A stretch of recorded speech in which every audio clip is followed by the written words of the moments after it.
Start video. I think that's what I intend to do. Robert Watson and Bruce are here. Thank you so much for coming. It is 8:18, which I think might be a record for a new open mic to start. So I'm just going to begin, and hopefully people will come in and we will have more fun. So oh gosh, I was sitting on my notebook is what I was doing. Well, that's just how I be sometimes. So I completely had everything written down that I was going to say in a notebook that I have somewhere in the house, and I did a quick like run around and it's gone forever. Oh. But don't worry, I have like 7 notebooks, so I'm just going to open up to a random page and do that set. All right. So I have no idea how old this is. So and I have not proofread this, so let's ride. So I don't know if anyone heard, but I am just getting over concussion. I don't seem to be experiencing any major symptoms, so I think I'm fine. I don't know if anyone heard, but I am just getting over concussion. I don't seem to be experiencing any symptoms, so I think I'm fine. I do, however, look like a sexy real estate agent today, so that's cool. As you may, oh, this is old. It says right here, as you may be aware, my name is Rachel. It is. How old is this? It almost wasn't, though. Spoiler. You see, at the very beginning, in my origin story, it was intended that if male, my name would be Kevin, and if female, my name would be Kendra. So it is really no surprise that Rachel ended up being non-binary. I don't understand why my parents were so shocked when I told them.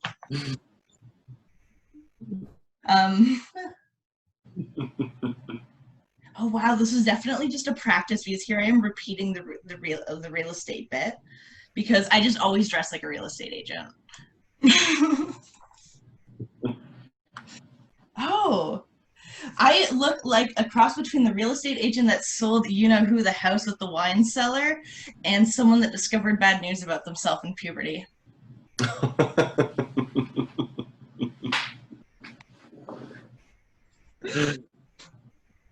That last part's true, actually.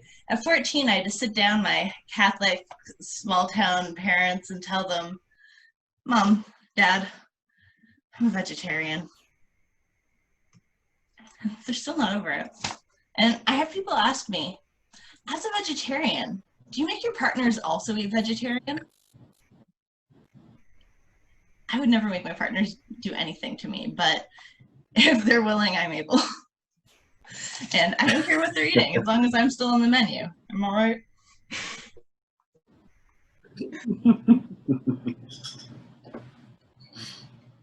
Oh gosh. So as I am a non-binary person, it is easy for me to say that for me, my gender is a lot like my unicycle. I don't have a unicycle. I do, however, have a bicycle. It's, I prefer to call it a pancycle. It's just easier to explain to those outside of the cycle community.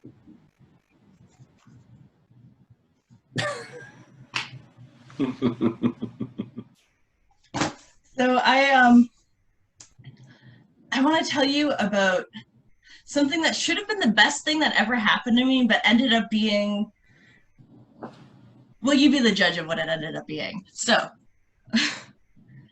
2010 Fan Expo. I am about to meet Batman and Robin, Adam West and Burt Ward.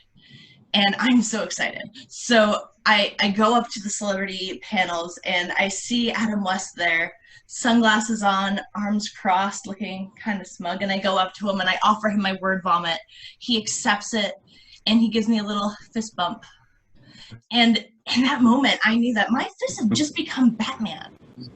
So I go over to the Burt Ward panel with a goal in mind.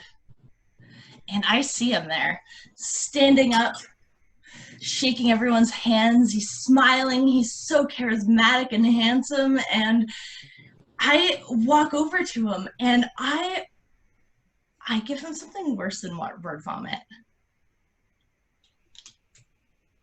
It's a kind of verbal excretion that I will try to recreate, but I make no guarantee.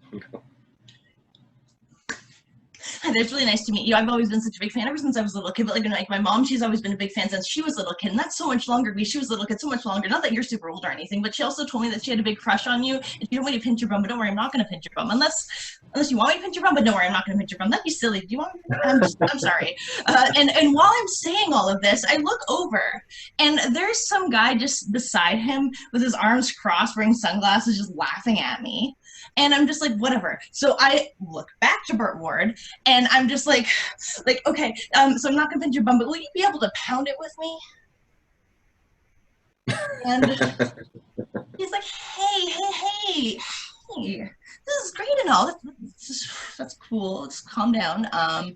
But that's Burt Ward.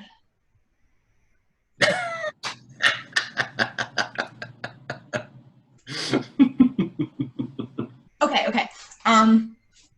I'm just everything that I said to him, just to you. I'm so sorry. Just minus the butt stuff. Unless you want the butt stuff. Do you want the butt? No, just forget the butt stuff. Will you punch it? Will you pound it with me, please? And I then had to explain to Burt Ward what a fist bump was. But I got it. And just to add a little bit of a fun sidebar, anyone familiar with the game BioShock? It's just to make it easier because I see your face. It's kind of, just think zombies. Like there are ugly dead things that do chase you. It's not pretty. And I was dressed as what is called a splicer during this entire interaction with Batman and Robin. So I think it's safe to say that I made an impression.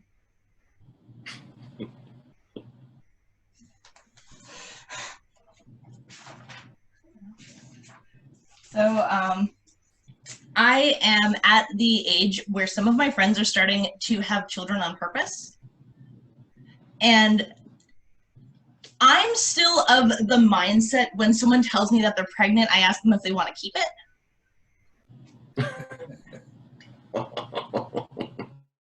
I will admit I have been having intrusive thoughts about children lately. Oh God, not hurting them, having them. I do blame my niece for a lot of these thoughts.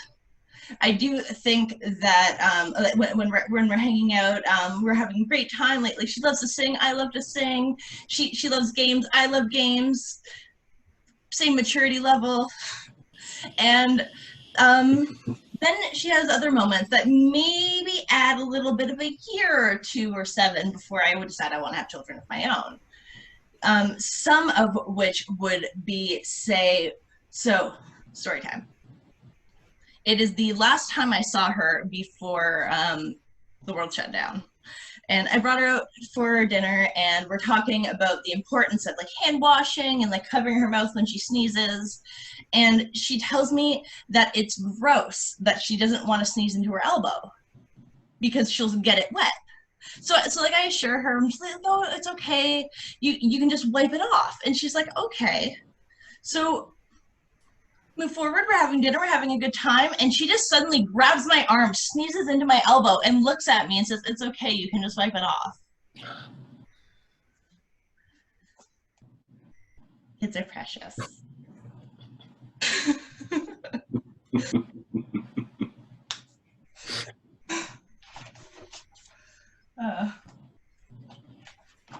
I should have been timing myself, but I'm not running out of things to say because I always have things to say. Anyone else get the sex talk? I didn't.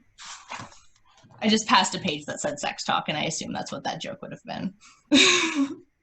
My brother and I had a full-on like conversation about how neither of us received the sex talk, but we also were both yelled at when we had sex. So You can't blame us for breaking the rules if you don't lay them down, right?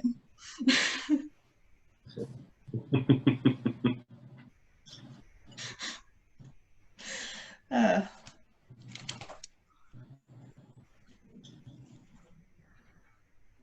okay, sorry, I just received a message from someone else who wanted to do a set, so I am just answering that because, well, whatever. Who all is in here right now? Let me take a look. I'm going to end my set there because that book wasn't as fulfilled as I thought it would be. And, you know, I'm still learning how to work Zoom, so I so apologize for how frazzled I am. But that's what learning is for. We're all in this together, right, everyone?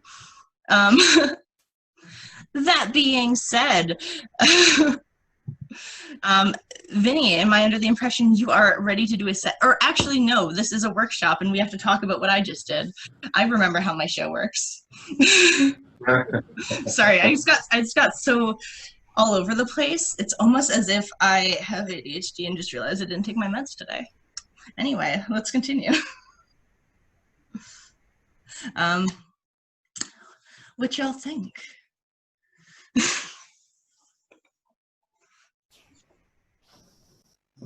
Oh, hi, Alice.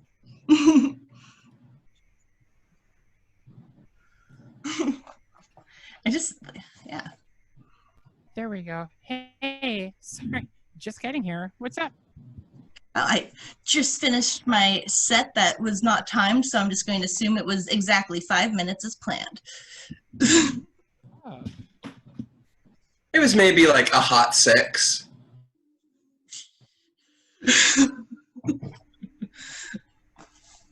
The important thing is you laughed. Nice. A hot 6 or 7, so pretty close. Yay. Well, yeah. So how old is that notebook? I have to ask, because you said, oh, this is an older one. Yeah. Well, like it can't be. So Alice, to give you back, I picked it up to do. I didn't have the book that I was planning on going off of because I'm a mess, and so I just picked up the closest one to me, and I opened it to a random page to do that set. And the first thing is a set about how my name is Rachel. Oh no. That doesn't age well. I didn't know I've officially been doing comedy long enough for my joke stage. Hooray. I've made it.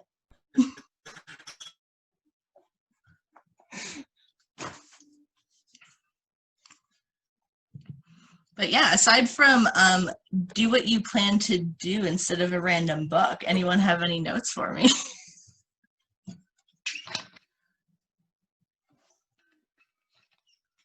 On a for sure show day, right? Like if you're like, oh, I have a show today. Like if you're doing a Comic Sans show, you're not like, sorry, no messages. No. No.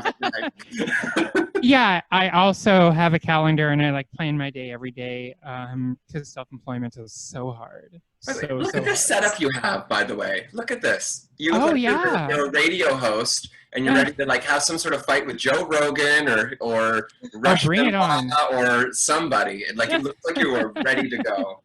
Yes, I bought 2 microphones with my CERB money, and yeah, we're all set up. All set up. This is my stage mic, so I'll be bringing it with me to shows, so that I have my own mic that I know is sanitized and things like that too. So you'll just bring it like, hi, now I'll talk. Exactly. That's exactly. I have one too. Yeah. I have my own too. That's a great idea. Mm-hmm. And I have these little microphone covers. They're like condoms for your microphones, so they're replaceable. And I ordered those, and look what came in the mail. Oh no! This is my mic cover. Ah! That is not what I ordered. It is like a big, like, there we go. Clown nose, yeah. And patch that now. Hi.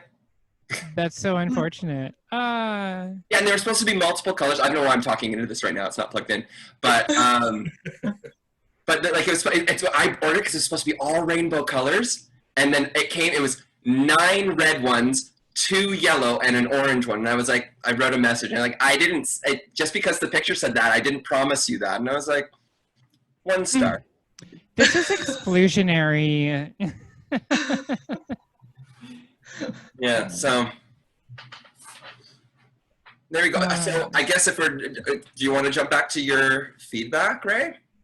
Yeah, I froze just as I was getting it, so I assume it was too hard for my computer to handle. So No, I'm just saying, what out of that notebook would you that you read tonight? That because you said it was older stuff. What would you actually were like?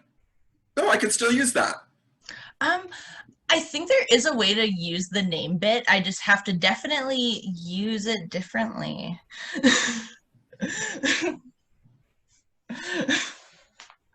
I like the storytelling. Like, you know what? When you did your, and I feel like it was like the actual things that you must have said, but when you went off at the mouth about to Burt Ward, that was a really good stream of consciousness that you did. It was really boom boom boom rat-a-tat-tat. So I really like that.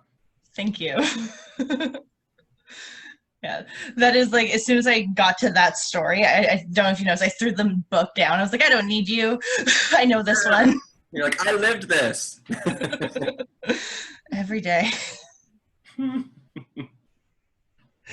Yeah. Yeah, the vegetarian bits one I use a lot still. Same with the unicycle one. Yeah, those seemed like really established jokes because it was like really like set up punchline, set up. Yeah. Yeah. Yeah, the vegetarian one was my first. So as soon as I saw it, that was another one where I was like, I got this. And it's, but yeah, it threw me off a bit just because it is written down differently than how I do it now. So I did like this weird mixture of both. Yeah, no, I like considering you're like, oh, what am I doing? I was like, that was actually like that was a solid open mic set, for sure. Thanks. And any story that's going to start talking about Adam West and Burt Ward has my attention, by the way. I did notice you did straighten up a bit, for lack of a better word.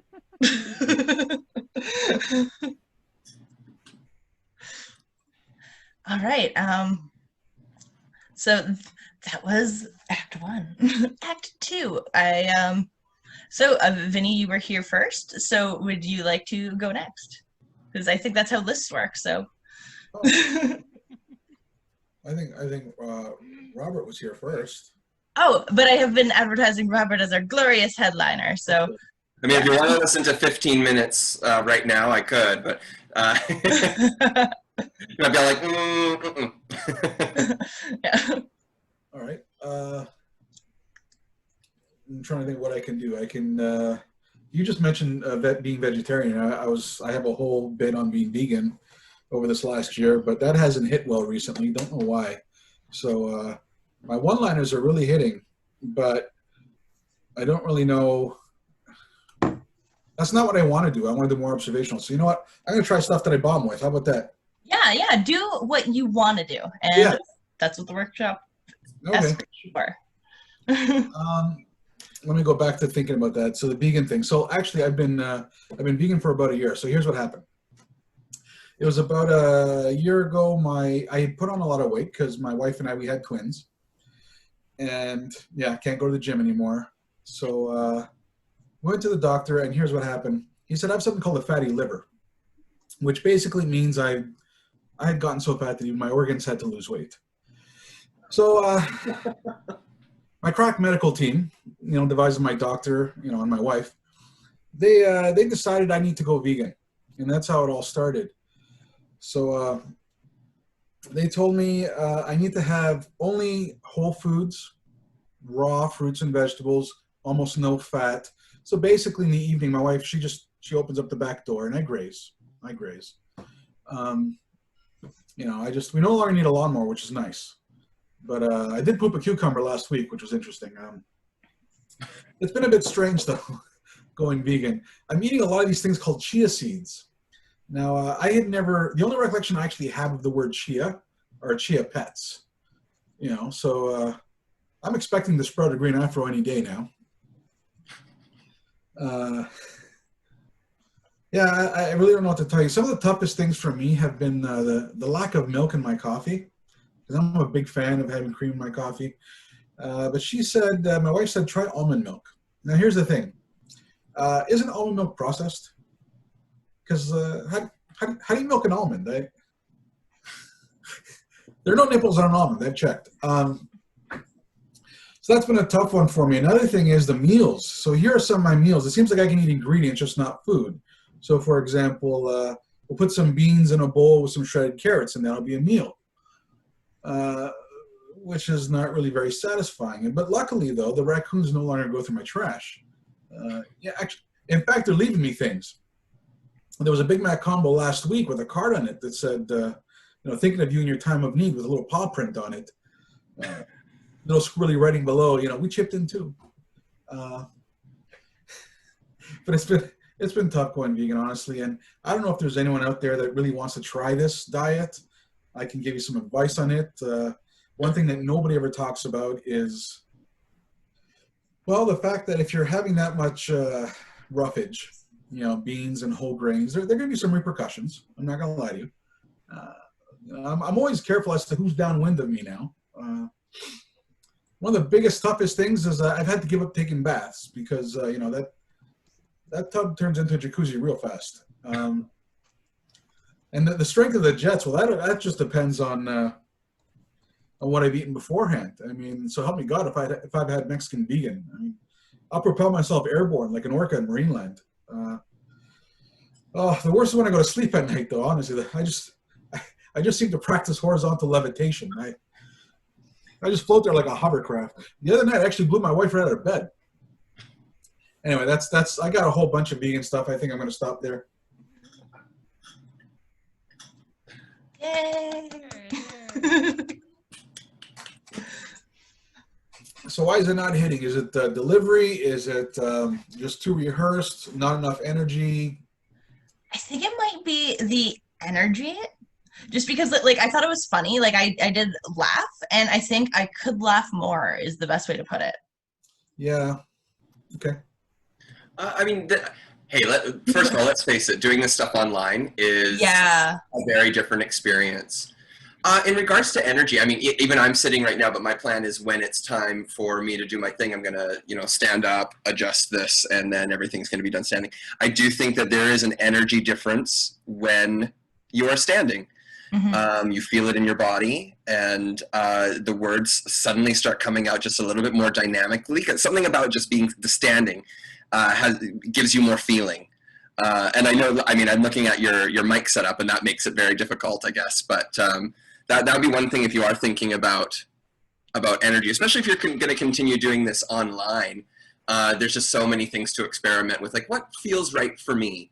And I would encourage that kind of experimenting with that if you are thinking about energy and stuff like that.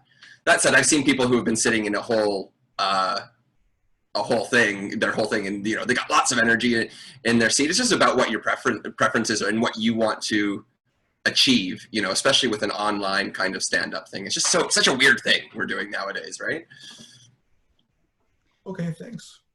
Right, it depends on your presence and what you're trying to achieve. I mean, Mark Maron does all of his stand-up pretty much sitting on a stool, and he uses the stool in his different positions in such a way that it accentuates what he's talking about. And I think that's a really interesting thing about him, is that he'll, like, when he's getting really powerful, he'll sit up at the edge and he'll almost go to stand up, and then he'll settle himself down, and he controls his energy. And he lets the audience know that he's controlling his energy, or give it a visual indicator to his energy, and it really, really adds to it. But yeah, great advice, Robert, talking about standing up, trying to simulate the live stand-up experience as much as possible. Your mic setup, obviously you can't hold it in your hand, but have something in your hand. Even if you're just holding something at your chest like this, give yourself a little room to pace and to step forward into a joke and step backward out of it, and that's really going to help with your delivery. I think the jokes, we all give feedback, right? I'm not just like taking over right now of just like, here's what I think. You're completely good. gonna lower this a little bit, but when you started off, it was a little rocky with the setup. There was a lot of setup and a lot of information with your wife being pregnant and having twins and gaining weight and all of those things. Those are all details that I don't think were necessary. You could have just said, I gained a lot of weight this year, and leave it at that, because all of that additional information, the audience is holding in the back of their head, waiting to resolve, especially when you talk about something like kids or twins or wife being pregnant. Those are things that people in stand-up talk about a lot. Those are common premises. So they're going to be holding that.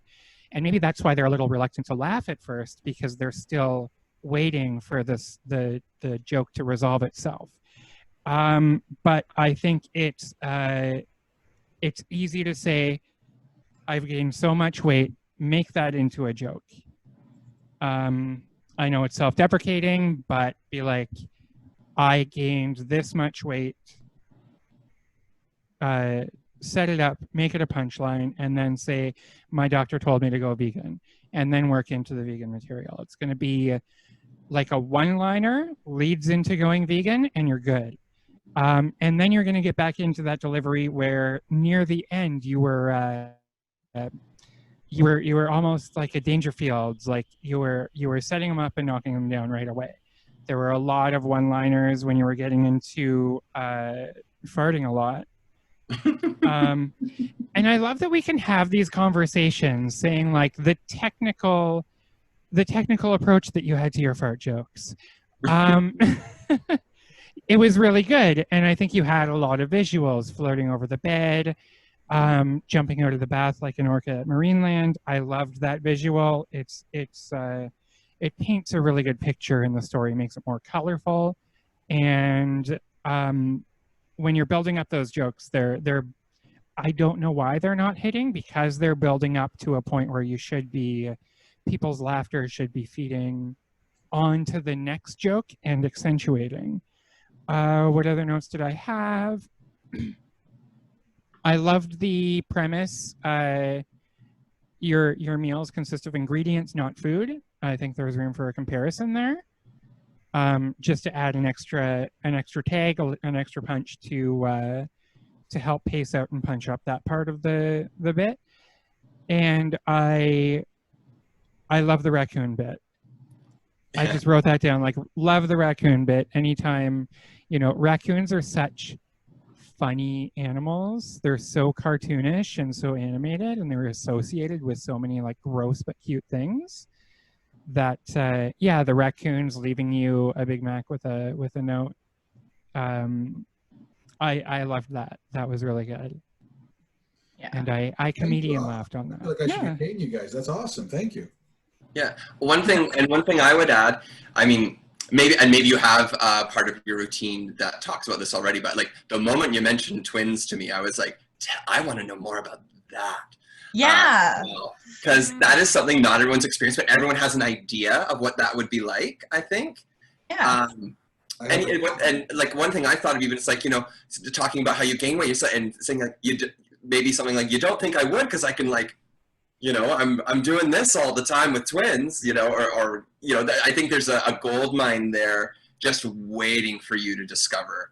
And it can lead into then the rest of what you're talking about as well. Thank you. Mm-hmm. Otherwise, great set. I enjoyed it. I love. It's funny you mentioned the being fat thing, because this actually precedes a 7-minute set on being fat, where it is self-deprecating. So you're right on. That's where this is. I was just trying to throw it in there. And it's funny that you mentioned the long setup. That's the first time I've ever done that in my life. I performed this for about a year straight, and I'm sick of the material. So I think that's why there's lack of energy. Mm-hmm. But what you had said there, why am I mentioning that my wife is pregnant? What? I don't understand. Why am I mentioning twins? I've never mentioned that before in my life. It must be nerves, I guess. Or maybe it's your brain saying, hey, here's some other things that could be fun to talk about, and just coming out, Definitely, yeah. Thanks a lot, guys. That's awesome. Yeah, loved it. Yeah. Yeah, that was great. For like literally everything that I had for notes has been covered. I just have like expand more underlined like 4 times because I would love to hear about the twins. Okay. So like I kind of like when Alice said like don't mention it, I was like no, I wanted to hear more. Like exactly like so it was just like yeah, exactly like everything that you say has to have a purpose or you lose people's attention because you give us too much detail. Right. Either utilize the real estate or get rid of it Yeah. for that set. If you were just as an isolated bit, but definitely I think a longer set would be great with that transition of having twins, what that is like, and the fact that that made you gain so much weight that you had to go on a diet because you said liver failure? Fatty liver. Fatty liver, yeah. Yeah. Thank you. Wow. Yeah. But I think that's a great 3-act set if you have it. Twins, weight, vegan. Yeah. Wow, awesome. I got a full page of notes here. Thanks, guys. All right. Yay. Of course. All right. Now welcome to the stage, Alice Rose. Oh, okay. This is really good because I have my first like back to real stages stand-up set tomorrow, and I'm jumping into 20 minutes. So Oh, so you're just not messing that's going around. to be it's going to be a disaster, but we'll try this. So some new stuff. Obviously, quarantine is a big thing that we're all talking about, so I wanted to address that. Hopefully, you've been having a really good quarantine. 5 months in isolation, and I can't tell you how bored I am. 5 months is a long, long time, but I will be honest, I still don't want to hear your fucking podcast. I'm really out of practice with comedy. I'm not used to doing comedy anymore. In fact, all the time that I used to spend on comedy, I've been spending gardening instead, which I think has been really healthy because it's just as therapeutic as stand-up, and I don't have to deal with hecklers. Like the closest thing I have to a heckler now is the squirrels and raccoons that chirp at me from the trees and like try to fuck up my tomatoes at night. And you would think that would be much better, but it hits a lot harder when a rodent calls you a faggot. So yeah, 5 months is a really, really long time. It's 5 months of being alone in your apartment. It's 5 months of Amazon shopping or buying everything the same way that you used to buy drugs, right? Like I had to buy a breakfast sandwich this morning from a back alley. And you just have to know a guy. If you need something, you need to know a guy. That means 5 months of working from home, and that's exhausting. Luckily, I'm self-employed, which means I'm my own boss, but I'm such a cunt.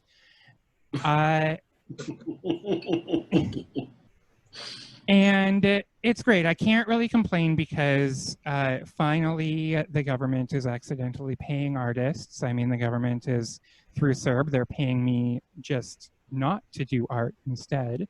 I could word that a little differently, but yeah, we have to liven things up in the household when we're working together. My partner and I, we've gotten into the habit of treating each other like coworkers.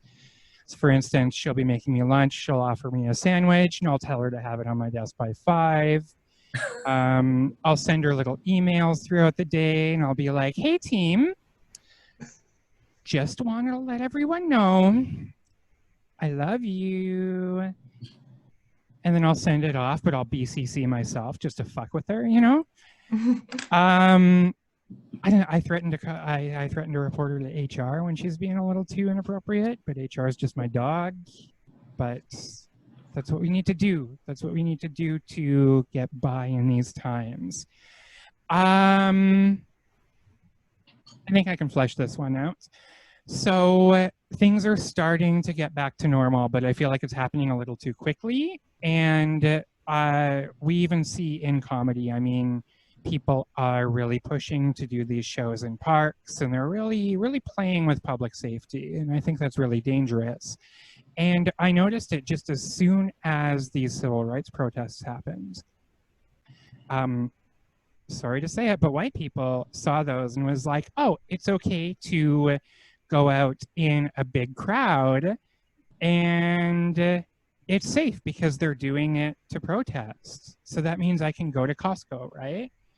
And I think what a lot of people don't understand is that this is a matter of risk assessment. So it's still a risk to go out and protest, but to make an effort to improve the lives of people who are oppressed systematically by police and by our society is worth the risk.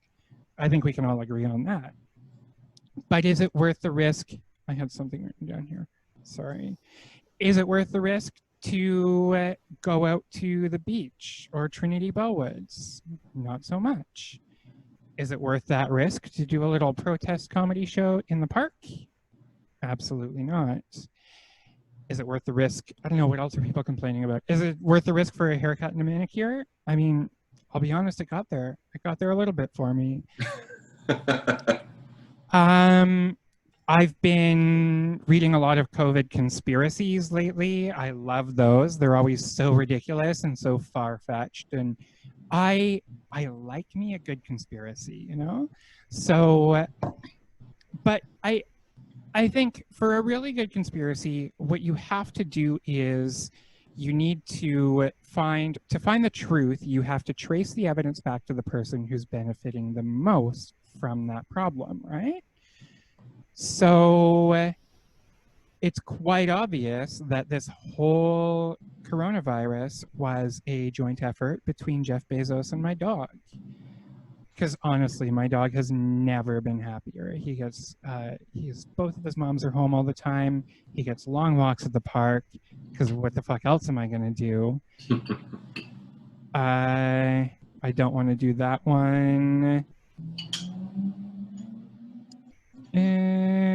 Let's wrap it up with this. Let's talk about religion a little bit. I am an atheist, but like not in the sense that other atheists are atheists, you know? It's really difficult. I'm atheist in the way that I'm sober. Like, I just am. There's God is an option out there, it's just not for me, you know?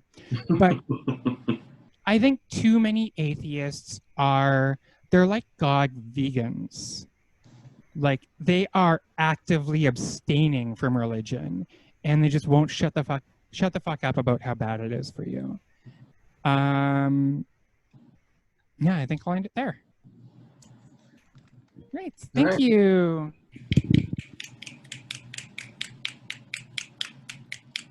Like the snapping idea. Yeah. Fun fact about me, I can only snap with my left hand, but I'm right-handed. Yeah. You can also do one-hand clapping. Or just you know, if you have your sound off. Yeah. Oh yeah, the jazz hands. Yeah. Or the Muppet hands. Blind clapping or deaf clapping. Oh my god. Blind clapping is basically this, actually, still. Oh, thank you. I needed that clearly. So.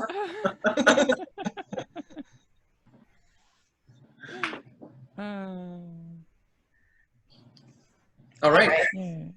I loved the idea of garden hecklers so much. That is something like you can just expand and like spin off and make so many different ideas for like you can be heckled in the garden in so many ways, but also your final line made me laugh and so good. Yay. Yeah. And basically I was just like, yes, you can go more. Oh, nope, you did it. You're good. Okay. Oh, you delivered. Check mark. So I did do an actual check mark beside it because. Thank you. Yeah. Oh, when you are you're welcome. When you are talking about being self-employed, call your boss a cunt before you say you're self-employed. Okay, yeah. Yeah, that's something maybe to try. Yeah, I mean, I love the line regardless because Yeah. as someone who doesn't really say the C word, sometimes I really like it when it's used properly. Yeah. I don't usually say it either, and I'm trying to empower myself to, and I don't know why. I just want to take the word back. It's one of my It favorites. worked in this situation. Yeah. Absolutely. Yay. It was great because it's a strong word. You're saying, you know, my boss is that, and then you're like, you know, and then you're like, I'm the person. Like, the idea, yeah, like I did really that was actually a real standout for me for sure. Yeah, it is good. Either way, I would just like also love to see it flipped, and no matter what, it works, so you're golden. Yeah, but I'll definitely play with the order because that's something that I feel could border on hack. I feel like I've heard that before, but to switch it up and to But also like then they're like, I want dinner by 5. I'm a cook. HR is my dog. Yeah, I like all of that. And the only thing that was really holding you back, in my opinion, is the fact that you're in a notebook a little bit still. Yeah. So like I feel like that like it's on its way, and it's just right now that notebook's maybe just it's at that, you know, that weird point where you're like you feel like you need the notebook, but it's also a crutch. Yeah. Yeah, That point like where you move away slowly- from a notebook and more to a set list with keywords. Mhm. Yeah. But that occurred to me, perhaps I could still work in the abstract. Like my workplace is really hostile because it's all like, get the sandwich on my desk by 5, and emails like passive aggressively BCC'd to people. And then the reveal would be like, my boss is such a cunt and I work for myself. Like Yeah, I'm self-employed. Yeah, exactly. Yeah. I love that. Yeah. Yay. Yay. All right. To what Ray was saying, I would actually, you know, the garden audience. Mm-hmm. Yeah. Even the gnomes are stone-faced, right? That's a good bag. I love the whole thing Yes. with the conspiracy that dogs are behind COVID-19. I think that's hilarious. Yeah. You could do more with that, I think. Great. Mm-hmm. I'd love like water cooler talk in the home. Yeah. Then the boss comes out and says, "Get back to work," and it's just like me looking in the mirror. I don't know. Yeah, there's so much to play with. Yeah, there is. It really is. Yeah. And Yeah. oh, sorry. Sorry, my mind is just like going off with different things that we can be.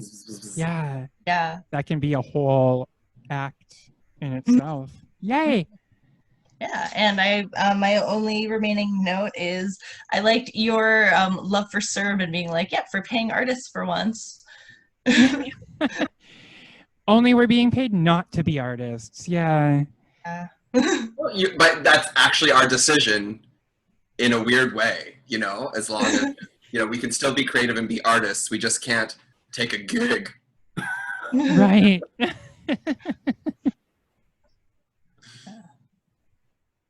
Mm-hmm. Yeah, but that's great. And, you know, one thing I would say, if you are looking at notes, I feel like I saw you do this at a show before, and this is something that Elvira Kurt has been doing with their online shows, is they have the notes in a way so that you don't have to look down. Right. I feel usually like you've done that in a show already, though. But and this is an open mic kind of situation, so it's a bit different. So yeah, I've done that where I have my notebook here in front of the screen and then I'm reading so that I'm looking just below the camera. yeah, yeah. But like I said, I was totally unprepared and rushing, so I had the notes on my phone and I just set it up too low. But yeah, that's a really good point, with especially if we're doing virtual mics. It's great because the audience doesn't see everything around you, so you can have your set lists just off camera, or you can have, you know, scroll through a Word document. You have your own teleprompter. Yeah. Mm-hmm. Mm-hmm. Yeah, that's awesome. Okay. Headliner time? Oh, Sure. Okay, I have to just let me because I'm gonna get this seat out of the way. So I can kill time. I will distract everyone with my art with my art. There's a picture of my ex and my other ex side by side because I draw people when I love them. And you don't erase them when you don't love them anymore. Exactly. I'm yeah. In this book, I found a comic of a little comic strip I drew of so one of my partners lived in Toronto and I live in Oakville, and I was having a bit of a bad day, so they were just like, "I'm blowing you a kiss. Be sure to catch it." So I drew a comic of like the kiss traveling through from the cities, and I found like the rough copy of it, and I was just like, "This is cute." That relationship was one of the few that didn't suck, and because it resulted in this comic. Yeah. Is everyone here from Toronto or? Yeah. I am, yeah. Not originally, but yeah. Because every show I've been doing recently has been like Colorado-based or South Dakota or New York or California or Japan or. Oh wow, good for you for getting into those rooms. That's fantastic. Yeah. Where are you located? Good to see some Canadians. Yeah, where are you? Vinnie, where are where you are you? located then, Vinny? I'm sorry? Where are you at then? Right now I'm in Waterloo. Oh, great. Oh, hey. Some Waterloo fans here, I think. Yeah, I'm originally from Waterloo, and I still run a show there. Oh, wow. What show is it? I probably know it. Comic Sans? Yep. Patent Social, yeah. Yep, I know it. Yeah. Yeah, I haven't That's been there. mine. These two have both been on it. I'm sorry? Yeah. Yeah, my first road show. Right. All right, okay. I got myself all gussied up for you now. Oh, I love the time. Thank you. I mean, I do usually perform. Like if I, here's the thing. This is you give me a headlining spot, I dress up. If you don't, then you get what you get. But so yeah, I think I got like 12 to 15. Basically, all the beginning is new, and then I go right into that comfort zone of stuff that I already know. But I also prepared to start off a little bit of musical comedy. Yes, yes. You'll allow. Oh, I have a little bit of a rap for doing parody songs, so I have one planned for you. And I think I've got all the sound set up properly that will be optimized for Zoom. I've done all the things where I turn off the thing where it eliminates background noise. Yeah, we'll just go with it because I'm just going to sing it anyways, whether you hear the background or not. So, okay. Should I just go for it then? Yeah, ready when you are. Give me a second. I got to turn the music on and then I'll get started. Okay.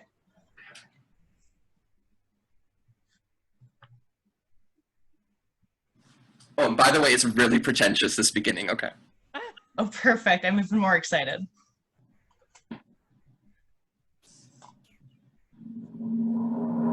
Ladies and gentlemen, and non-binary members of our community, please welcome direct from his living room in his apartment, comedian, singer, and pregnancy aficionado extraordinaire, Robert Watson. Everyone has their own special dream, and my dreams were about to come true. But now because of this damn pandemic, all of my dreams have gone down the tubes. I'm in quarantine, boy, and I'm unhappy. I'm in quarantine, boy, it's my nightmare.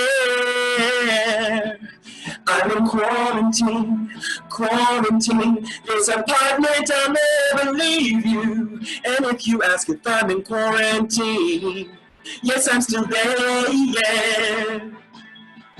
Quarantine, I'm isolated day and night.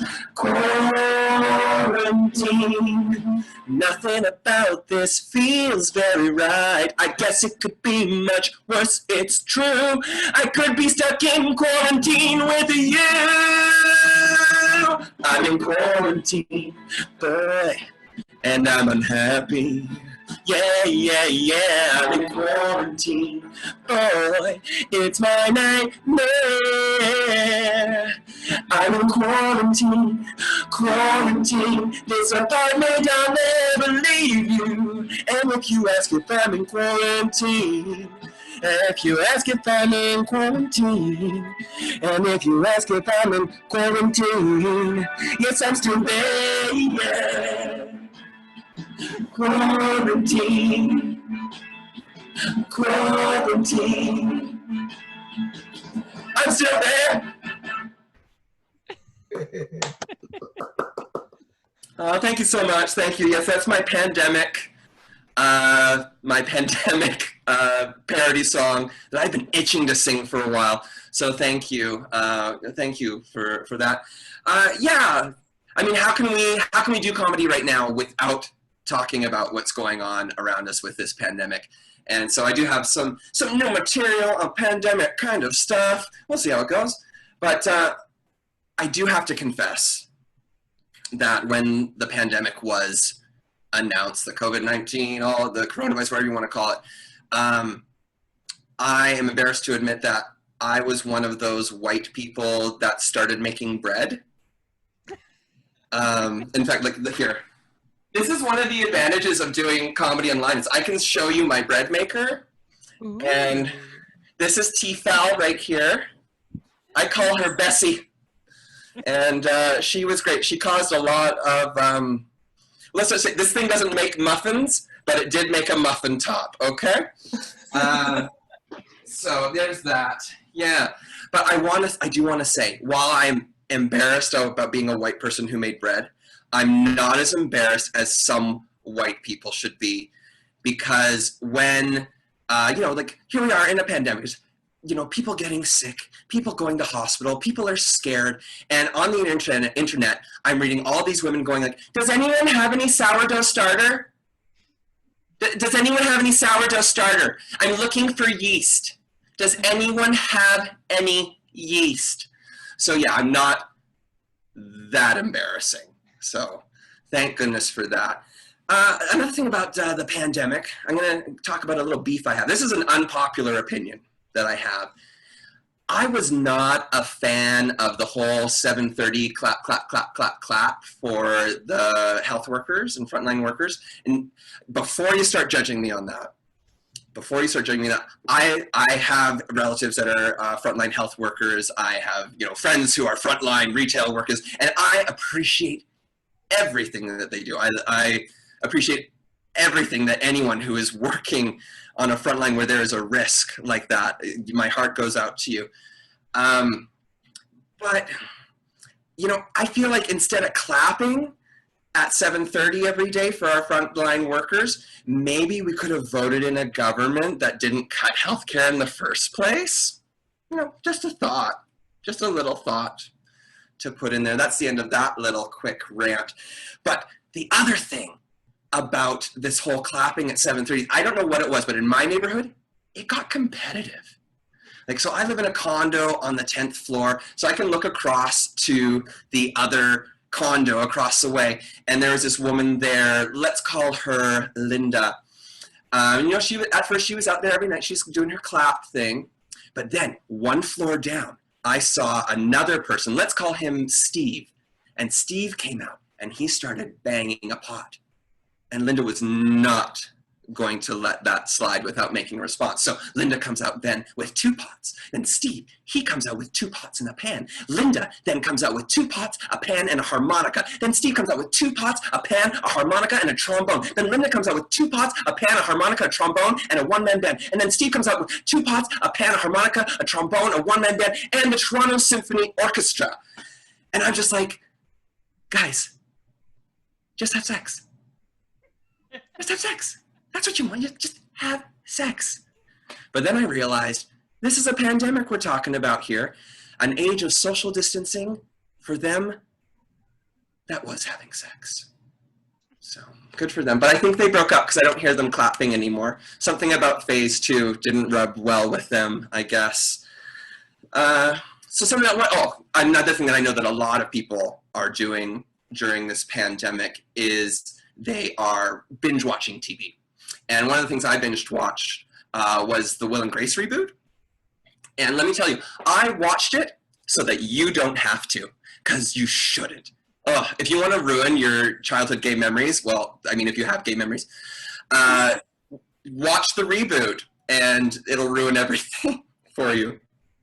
Now, I'll admit, though, I do have a bias because, okay, I need to apologize in advance because I'm going to say something that might upset people because I am about to say 4 words that no gay man should ever say, at least not publicly. And those 4 words are, I hate Deborah Messing. Yeah.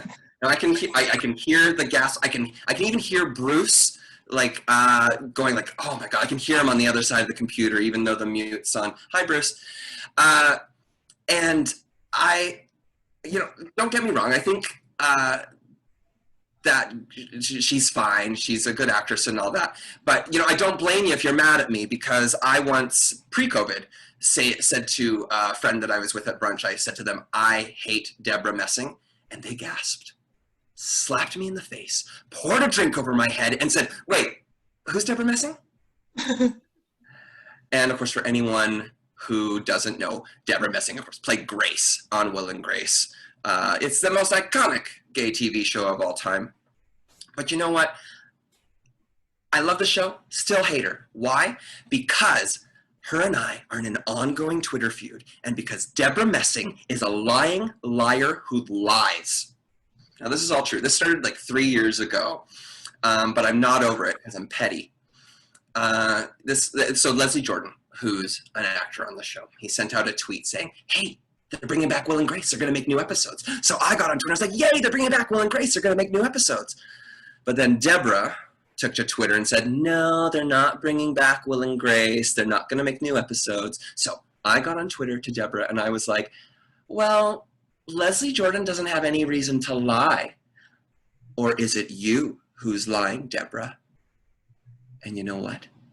Deborah retweeted my tweet to her hundreds of thousands of fans who then descended on me like a pack of bloodthirsty jackals on a wounded baby gazelle. And here's the thing. They did bring back Will and Grace. She did lie. She's a lying liar who lies, and she still sent her trolls after me. No, that is some fucked up shit, Deborah. And if I am being honest, and I try to be, the trolls were the worst part of it, to be quite honest. Because I had one troll write to me in all caps, your mother sucks cock in hell. What? My mother sucks cock in hell. Why are you bringing my mom into this? I mean, it sounds like something she'd do. Yeah, there was this one time in the 90s where she did go on vacation by herself. So, who knows? But I will say, as a gay man, if I did actually find out that my mother was indeed sucking cock in hell, I would feel like a responsibility, like an obligation to go down there and maybe intervene on her behalf. Just go down to hell and be like, you know what, Mom? I got this. I'm pretty sure I enjoy doing it more than you do. And, you did a good job raising me. And also, let me take this one for the family in my mouth.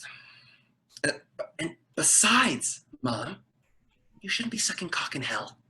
You should be sucking cock in heaven because the dicks are much cleaner in heaven. I have that on good authority, by the way, very good authority. All right. So I realize that I just said some terrible things about Deborah Messing, but, I still know that I'm a good person. I do. And you know why? Because I wish people happy birthday on Facebook. Yeah, that is literally all you have to do these days to be a good person. I don't help my friends move. I don't give to charity. I don't call my dad. None of that matters. None of that matters because my Karma bank account is chock full of Facebook happy birthday wishes. And even better, Facebook reminds you when it's somebody's birthday. I don't even have to remember to be a good person. And I end up looking like a fucking rock star. You know, happy birthday, Lisa. Hope it's a good one. Happy birthday, Austin. Hope it's a good one. Happy birthday, Draganja Rafina. Hope it's a good one. You know, that's an actual friend of mine. You know, I even wish my former high school enemies happy birthday. Yeah, like this one guy, Ian.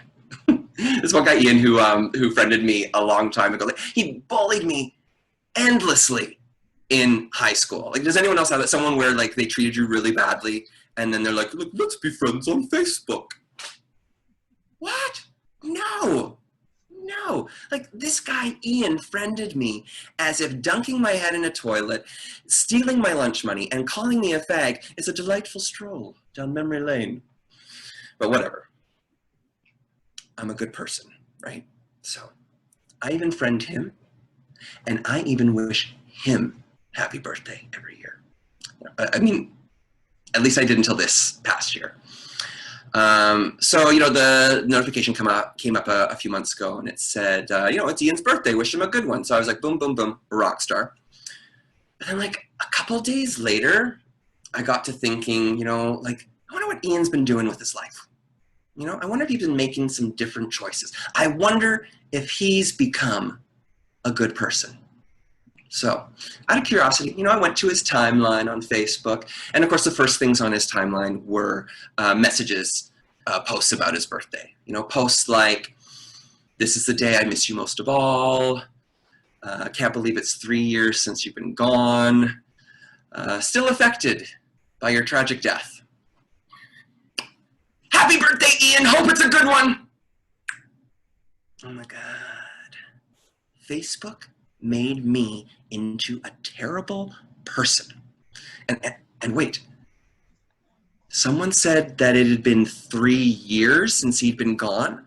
So like in a panic, I start scrolling down his timeline, which, you know, to be quite honest, didn't actually take that long because he hadn't been posting much lately. But so yeah, I start scrolling down his timeline in a panic, and sure enough, I had been wishing a dead person happy birthday for the past 3 years. So what did I do? I mean, what could I do? I unfriended him. If you're gonna play a nasty trick like that, who needs you, right? I mean, who needs a guy like Ian in their lives? Besides his wife and kids, I guess. And I know that seems like a dark turn, but I also snooped them on Facebook, and the kids are doing great in school. Well, I guess homeschool now. And the mom, she just came out as bisexual. So, you know, I'd say that's win-win in my books. Yeah. So what about me? What about me? I think you, like, from what we were talking about, or perhaps if you just were listening to the sound of my voice, you'd know that I'm a gay man. I like to call myself a proud gay man. And the other thing that I want to tell you is that I'm also a very rare breed of gay. Yeah, I'm a rare breed of gay, known as a gay Mormon. Yeah, so that brings up some questions, doesn't it? Yeah, questions like, what? No, you can't. It's not possible. You can't be both gay and Mormon. Can you? Well, folks, I am standing here in front of you today as proof that you can, in fact, be both gay and Mormon, just not at the same time. Yeah, now I realize that some people might be thinking, oh, you know, that must be tough being a gay kid growing up in a really strict religion. And, you know, normally I'd say yes, but I also grew up on the West Coast. And West Coast Mormons are a lot more relaxed and groovy than their Utah counterparts. Yeah, like West Coast Mormons are more the kind of Mormons that would be like, well, let's go protest gay marriage. But then they'd like smoke a joint first. And, you know, then they'd get lost on the way to the protests. And then they'd be like, oh, there's McDonald's. And, you know, so I ended up being okay. I was okay being a West Coast Mormon. So yeah, that's my Mormon bit. But being a gay Mormon, one other thing to say is that I'm also a married gay. Yes, I have been married to my husband for 9 years, almost 10. Thank you. I'm going to pretend everyone just gave a big round of applause for that. Thank you. Thanks, Bruce. But I get the weirdest questions from people when I tell them that I'm a gay married man. Like straight people. And first, let me start by saying, God bless you, straight people. I love straight people. I love them. I love your work. Love what you do. Big fan. Big fan. But straight people, whenever I tell them that I'm a married gay man, they always ask, well, which one's the wife? Really? Which one's the wife? Okay, let me amend that a little bit. Not every straight person asks that question, just the garbage ones. But yeah, they like to ask, look, come on, Rob, tell us, we want to know which one's the wife.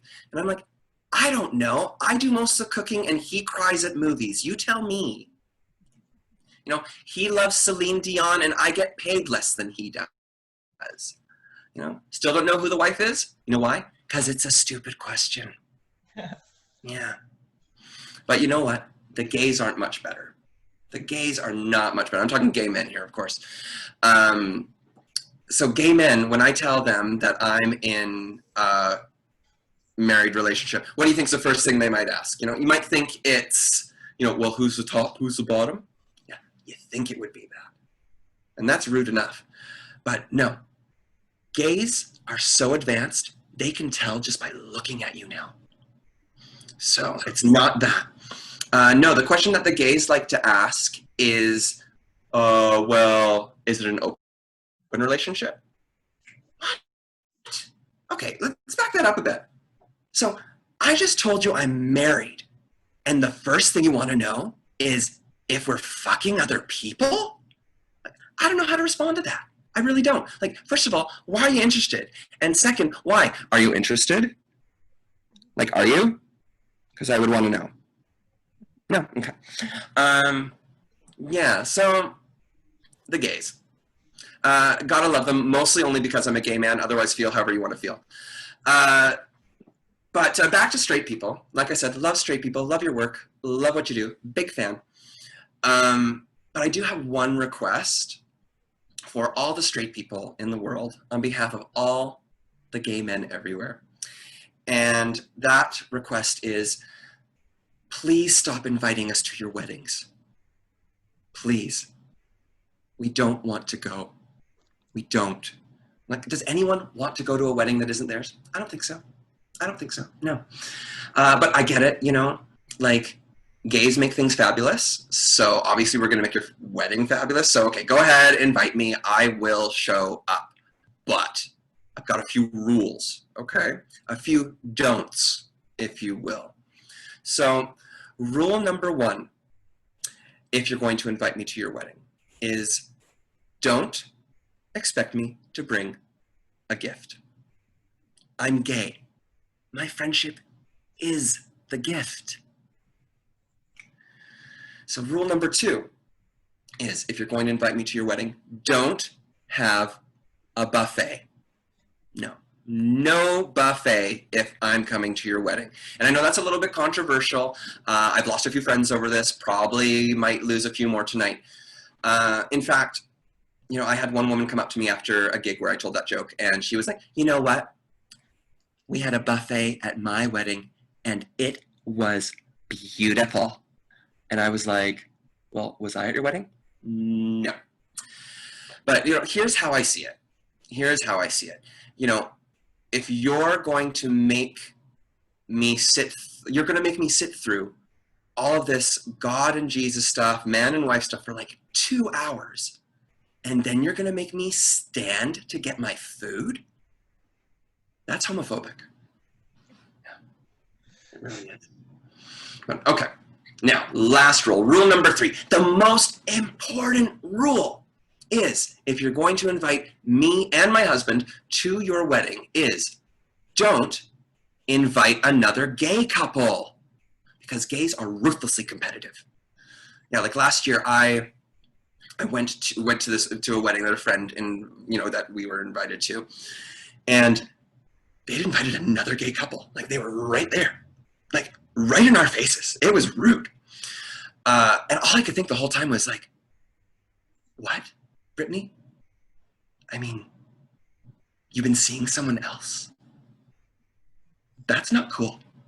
And I tell you, the entire time through the wedding, we were just so distracted. So we were just like sussing them out from the other side of the room, just looking at them and being like, do they dress better than us? Do they look better than us? Do they dance better than us? And, you know, of course, the answer to all of these questions was no. But then I heard someone say that the bride had invited them over for fondue. They never invited us over for fondue. They never invited us over to dip anything. And I was like, what kind of fuckery is this? So, you know, we marched right over to that gay couple. We took them back to our hotel room and we fucked them all night long. It was consensual and it was loud. Yeah, people were disgusted, to be quite honest. But, you know, that's what you get for inviting two gay couples to your wedding. A no-holds-barred 4G. You have no one to blame but yourself, Brittany. No one else to blame. And folks, I've been Rob Watson. That's my set for tonight. But thank you very much. I feel like I should have had a song to end because like it was. I feel like the set was top heavy with that song where it's like, oh, this could be really good. But you know, here it is. I'm done. Thank you so much. Yay!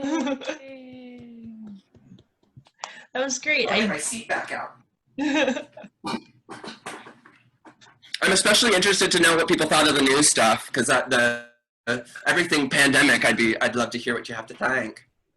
Okay. I guess Vinny didn't care for it too much. No, I'm just kidding. I saw that he messaged. He had to go. Yeah. Like all that gay stuff.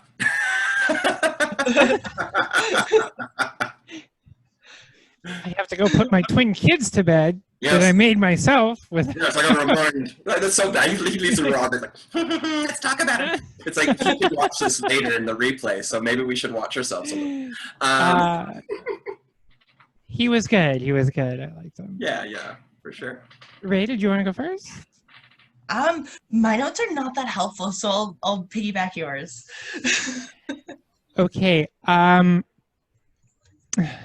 gonna have to be perfectly honest. I didn't think we were critiquing the headliner, so I didn't take notes. Oh, okay.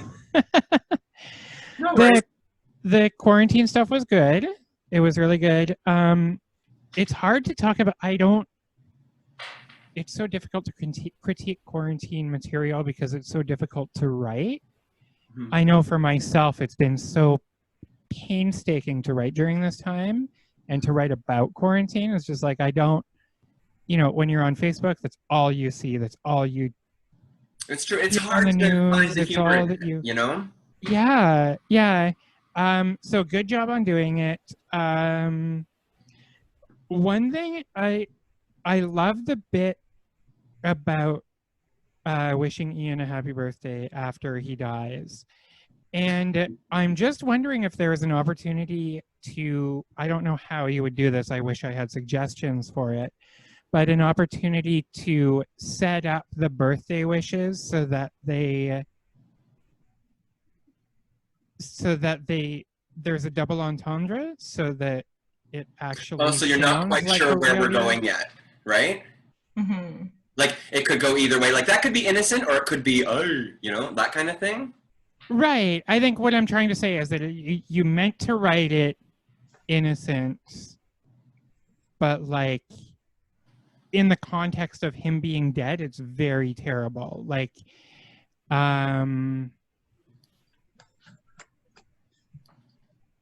keep it vague to say another year, buddy. Good for you, or something like that. Like something that maybe you can play with when you introduce that you like to wish people happy birthday, or that you wish people a happy birthday on Facebook all the time. Mm-hmm. Say that you do like to get creative with it, and like, I don't know what I'm trying to say. I will think on it and come up with some suggestions, and I'll message you and be like, we know how to find each other, so. Yeah. I'm just thinking, do you know in like, okay, yeah. I'll get back to you with that. I'll get back to you with that. Yeah. I loved the song. I loved that the last time I saw you perform live, you did your Corona song. Oh yeah, My the Corona. I want to know what love is to I got coronavirus. Yeah. Yes, yes. So I love that you've stayed on brand. And I just love your songs. I think they're great. It was wonderful. Obviously, starting off with a song and then doing stand up in a Zoom room is difficult because the song is so I know. theatrical. I was like, this is a top heavy set now, you know? Yeah. I don't mean that in the gay way.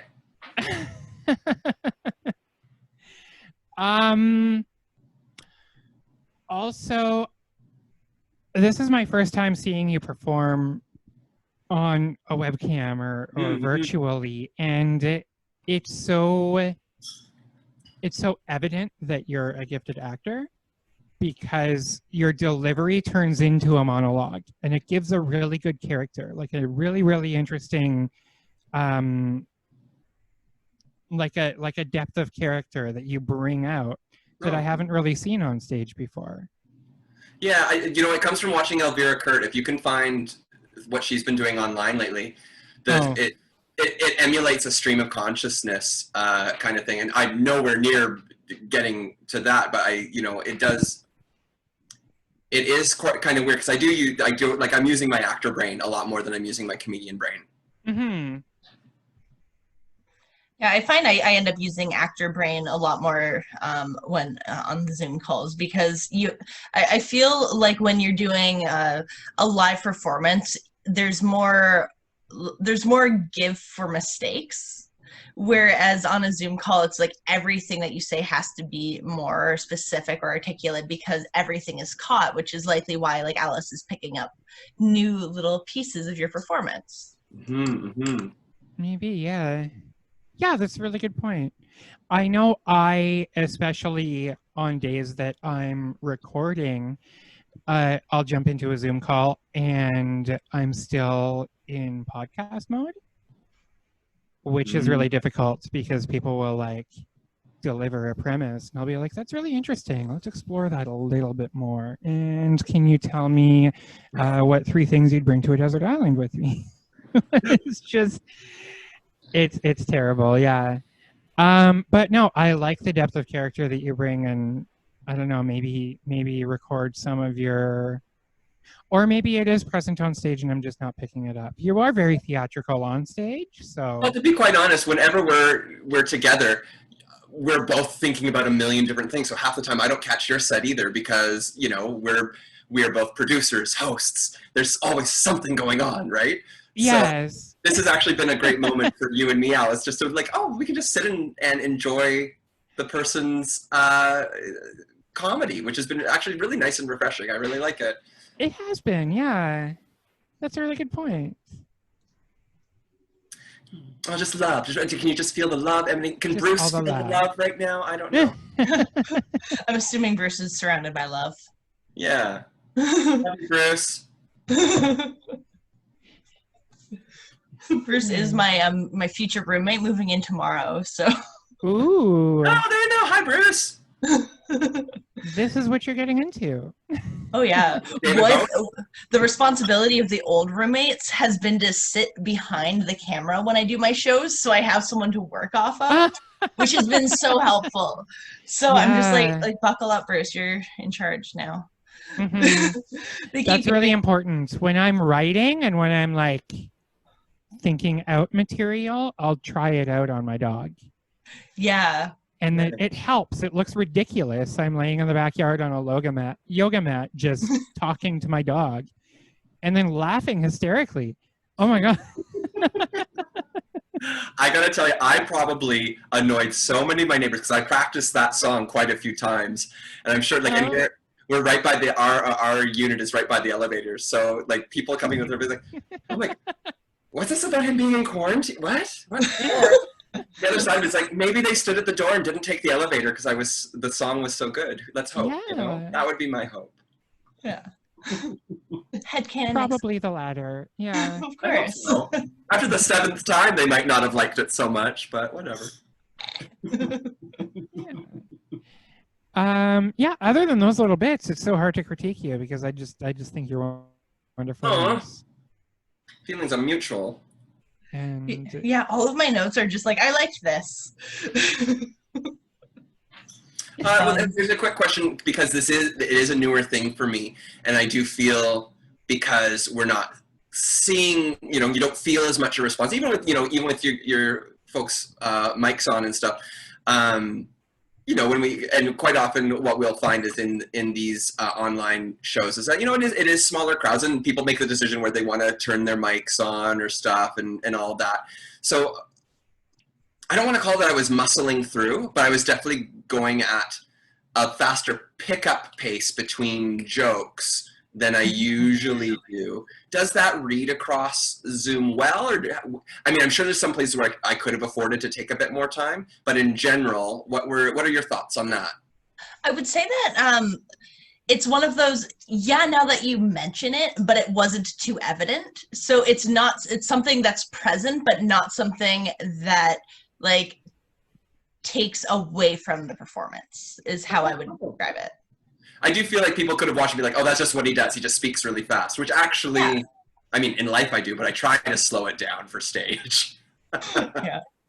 Mm-hmm. And I thought it was very intentional, because especially performing to 3 comics and then 2 comics, you're not going to get a laugh, and it doesn't mean that they're not funny. No, yeah. So there's no reason to pace between setups and wait out a punchline, because you're not waiting for laughter to subside. You're not waiting for people to catch up. And it seemed a little fast, but it didn't seem like, that's just because I'm so used to a slower delivery from live shows. Yeah, that's a really interesting. Too. Yeah, that's a really interesting question. It's a chicken or egg kind of thing. Yeah, I think it comes just down to really what's interesting. This medium that we're working with just requires a different kind of practice, and trying to translate stuff that we did pre-pandemic to now. It's a different beast that we're attacking for sure. Mm-hmm. And I just got to practice more, and maybe what's great is I'll be able to watch this back as part of the thing, and that it's great that this will be up for the whole world to see. Yay! Get to watch us learn. Definitely reviewing always helps. Yeah. Yeah. Well, thanks for that feedback comedy. Feedback comedy. Yeah, my pleasure. Thank you both for coming, and thank you to Bruce for watching, and for Vinnie for coming and leaving. Not that I'm upset that he left, because life happens, and I understand that you have twins. Yeah, when you got twins, sometimes the fact that he was for an hour, no one was asking him to do anything, was probably the best he could get. Yeah, absolutely. No hard feelings. Welcome back anytime. Yeah, and great job, Vinnie, as well, if you watch this back. Don't lose us. Vinnie was delightful. Yeah, absolutely. And so were both of you, and so was I. And yay! Yes, you were. I'm sorry I missed your set. It's okay. I think you have the vegetarian bit memorized by this point. So. But I love it. Thank you. I can go back and watch it. There we go. You can. You didn't miss out on anything. You just changed the timeline is all. But yeah, so this has been the first official feedback comedy. Thank you, everyone, for participating, and for our future viewers for watching, because I assume you exist.